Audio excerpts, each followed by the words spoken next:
अल्लाह ताला ऐसा टाइम किसी दुश्मन पे भी ना लेके आए। उस वक्त मेरी आंखों में आंसू थे कि 2 साल के बाद इतने प्रेशर में मैंने पहला सिंगल किया, साथ में अपने आंसू छुपा रहा था कि वो गिर ना जाए।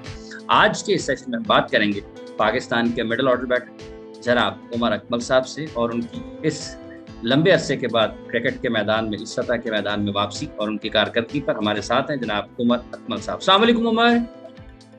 वालेकुम अस्सलाम, कैसे हैं आप? ठीक ठाक हैं? तमाम व्यूअर्स जो सुन रहे हैं उनको भी अस्सलाम वालेकुम। बहुत शुक्रिया उमर साहब, कैसा लग रहा है? आप दोबारा चौके लगा रहे हैं, कट मार रहे हैं, मिड विकेट के ऊपर से सीधा छक्का लगा रहे हैं, एक्स्ट्रा कवर के ऊपर शॉट लगा रहे हैं, अपने फेवरेट शॉट्स खेलने का मौका मिल रहा है। आपने तो 22-24 महीने लोगों ने देखा ही नहीं आपको। देखें जी, सबसे पहले तो मैं अल्लाह ताला का शुक्र अदा करता हूँ। अल्लाह ताला ने मुझे दोबारा तौफीक दी है, ये खेलने की, क्रिकेट दोबारा खेलने की तौफीक दी है। और आप ये समझ लें कि मेरे लिए बहुत ज़्यादा मुश्किल टाइम था। और ये मैं जब भी नमाज़ पढ़ता था, पढ़ता तो मैं अल्हम्दुलिल्लाह हर वक्त जब भी नमाज का टाइम होता है मैं पढ़ता हूँ और अल्लाह का लाख लाख शुक्र है पढ़ता रहता हूँ। और इस मुश्किल टाइम पे तो मैं जब भी नमाज पढ़ता था तो यही दुआ करता था कि अल्लाह ताला ऐसा टाइम किसी दुश्मन पे भी ना लेके आए। एक परिंदे को पिंजरे में कैद था और वो आज़ाद हो गया। उमर अकमल भी ऐसे ही। देखिए, मैं इसमें फुली क्रेडिट अपनी क्वेटा टीम को देता हूँ, स्पेशली अपने हेड कोच मोइन भाई को देता हूँ कि जिन्होंने मेरे पे ट्रस्ट किया, मेरे पूरे कोचिंग स्टाफ ने मेरे पे ट्रस्ट किया, कप्तान ने ट्रस्ट किया, नदीम भाई ने ट्रस्ट किया, उन्होंने मुझे खिलाया।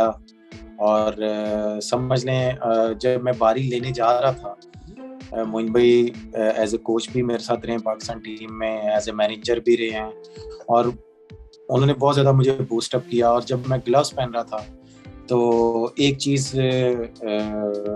जो गुली भाई ने मुझे कही कि यार उमर, तू जा रहा है, इस तरह की कंडीशन में तूने पाकिस्तान को, मुख्तलिफ लीगों को, तूने बहुत से मैचेस जितवाए हैं, तो ये तेरे लिए पीनट्स हैं, तो ये सोच के तूने अंदर जाना है। और जब मैं बैट कर रहा था ड्रेसिंग रूम में बैठ के, तो शाहिद भाई ने मुझे एक चीज़ बोली कि यार मुझे यकीन है उमर तो आज कुछ करेगा, तूने हमेशा मुश्किल टाइम पे किया है। तो ये मोइन भाई हो गए, गुली भाई हो गए, शाहिद भाई हो गए, जिन्होंने मुझे बहुत ज़्यादा बूस्टअप किया और उन्होंने मुझे प्रेशर आने नहीं दिया। टू बी ऑनेस्टली मैं आपको अगर एक चीज़ बताऊं हाफिज़ साहब, जब मैं अंदर जा रहा था, क्राउड चीख रहा था और बिलीव करें मुझे कभी ज़िंदगी में क्रैम्प नहीं पड़े। जब तक मैं विकेट में नहीं गया मुझे बहुत ज़्यादा क्रैम्प पड़ रहे थे और मैं अल्लाह ताला से दुआ कर रहा था कि या परवरदिगार मेरा ये टाइम जल्दी से बस मैं जाके पहला बॉल खेलूं।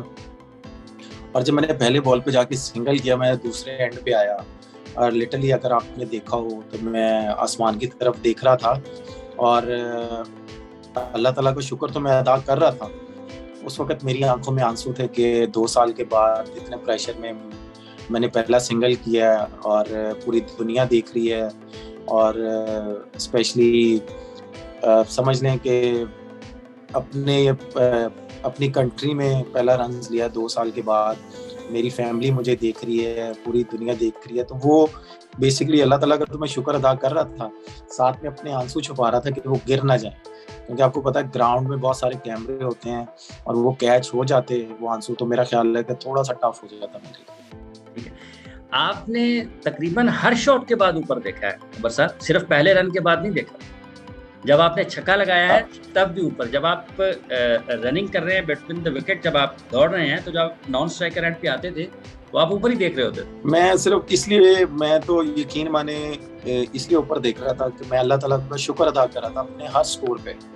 शॉट्स तो नो डाउट हिम्मत ताकत थी अल्लाह ताला ने दी हुई थी, तो यकीन माने कि मैं सिर्फ अल्लाह ताला का शुक्र अदा कर रहा था कि अल्लाह पाक कम बैक अल्लाह ताला ने करवाया और मैं जो खेलना चाह रहा हूँ उसमें मैं कामयाब हो रहा हूँ और जो शॉट मारना चाह रहा था वो भी लगी हैं इतने प्रेशर में और इतने क्राउड में, मीडिया के सामने, अपने फैंस के सामने जो 2 साल से मुझे सपोर्ट कर रहे थे। मैं उनका स्पेशली यहाँ पे शुक्रिया अदा करता हूँ कि उन्होंने कभी भी नेगेटिव चीज़ मेरे बारे में सोशल मीडिया पे नहीं लिखी और उन्होंने हमेशा मुझे बूस्टअप किया। तो ज़ाहिर सी बात है, अब 2 साल के बाद अगर आप आते हैं तो हर रन्स के पीछे आप अल्लाह ताला का शुक्र अदा करते हैं और मैं वही कर रहा था, अल्लाह ताला का शुक्र अदा कर रहा था। उमर, बहुत मुश्किल सा वक्त था जो गुजर गया बहरहाल, लेकिन जब आप PSL में भी आए हैं तो आपको काफी वक्त आपने डगआउट में गुजारा, और जिस मैच में आपको मौका मिला है, वो ग्राउंड आपके लिए कुछ नया नहीं है, वो लोग आपके लिए कुछ नए नहीं थे, लेकिन बड़ी मुश्किल सी सूरत हाल में आप मैदान में दाखिल हुए।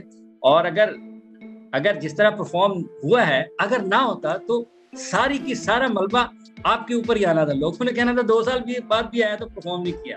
तो ये चीजें कुछ आपके ज़हन में चल रही थी ऐसी?